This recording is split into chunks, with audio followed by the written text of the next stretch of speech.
Alan, we had a question in and I've just put it to you, right? What is the best solution or the best option for a ready-tied commercial silverfish hook length? Any, because it's my pet hate in angling is tying hooks. I can't stand tying hooks. These have been, for me, a revolution over the last couple of years. Now, I don't do much winter pole fishing, but when I do go, and I go to a couple of venues, these are my to-go for hooks. You can't tie them any better than these yourself. Nowadays as well, with the modern fishing, you don't have to go down to like 05s and 24s and stuff like that, which make it even harder for tying. These three patterns here for silverfish winter fishing hooks, that's all you need in your box. Right. Not particularly the size as what I've got in my hand, but the three hooks. Talk us through what you've got then and what you'd use each one for. Right. I've got the Drennan new acolyte silverfish barbless. Yeah. Now that one is a fantastic hook for all-round fishing. That's if you wanted to do waggler fishing, silvers on a feeder, you know, like at Allcroft, on them short lines when you're in and out. Yeah. That is a fantastic hook and line. They're tied to fluorocarbon as well as them ones. Them ones are my to-go for hooks for a bit of everything kind of fishing. Then I also have these in my armoury as well, Tom. I've got the Guru, F1 maggot and F1 pellets. The F1 pellets, I don't really use them for pellet fishing, to be fair. No. I use them more for pinky fishing and stuff like that because they're a really nice light hook. Yeah. Quite small as well for the sizes. If you pick the F1 pellets up and then you pick the F1 maggots up in whichever size, 18s, 16s, 20s, and compare them, the maggots are a lot bigger hook than the pellet ones. Just size for size comparisons. So I use them ones a lot for pinky fishing.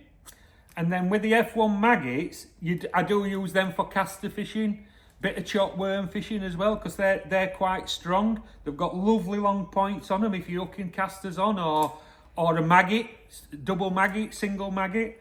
Give them ones a go for your maggot fishing, and give the F1, even though it says pellet fish hooks, they are brilliant for pinky fishing and that on silverfishers in the winter.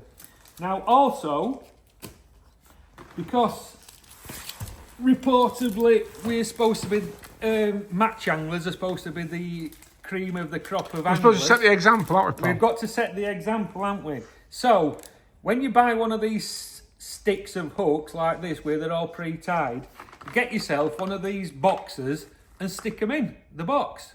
So you take them off the sticks, because sometimes when you're using the sticks, you put them down outside you, they're blowing. That's I was just going to say, not very practical, are they? They're very good, but they're not as practical as you have in your hook box. Yeah. But also, when you put them in the hook box, you always think then, I'm Alan Scott on, don't you? Because you've tied all your hooks, so you all look all nice and pretty. And it don't matter which ones you put in, Drennan, Guru, whatever, they all fit in them 6-inch hook boxes.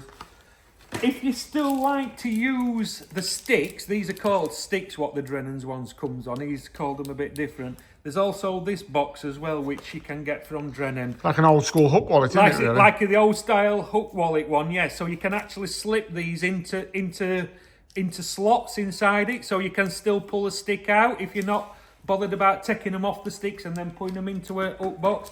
But most of us match anglers, we like to cheat on this one, and we stick them into these hook boxes here, and then it looks like you're a rate professional and that you've tied all your hooks and you're all prepared, but really you've just picked one of them up and put it in there.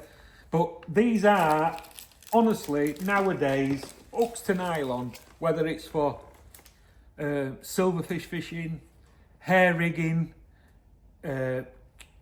maggot feeder fishing, Trent in the barb versions and that. Pre-tied hooks are brilliant. It's amazing how many top anglers now just use pre-tied hooks, like some really top names. I could name you a couple who come in our shop off top of my head that use pre-tied hooks, and you wouldn't believe their name of the people who use them. and they swear by them. Yeah. They actually swear, and there's nothing wrong with them at all anymore. I know obviously they had a bit of a stigma back in the past and what have you, but these new ones, like your Gurus and your Drennans and that, are tied with top lines, the top hooks, and you just can't time you as good yourself. And especially when you're getting a bit older and your eyes start going, honestly, try these in the winter. Or have a few in your box, just in case you run out of your own and it's cold and you ain't got, so some people, even I still do it to an extent, especially with feeder fishing, I still tie a few on the bank, because it don't take long, but when your hands get cold, like at weekend at Allcroft, my hands just packed in and there was no way I could have tied a hook or anything. And just by having a couple of these in your box, you've always got something to fall back on if you run out of your favourite hook and that. And as I say, they're that good these days, there's no need not to use them.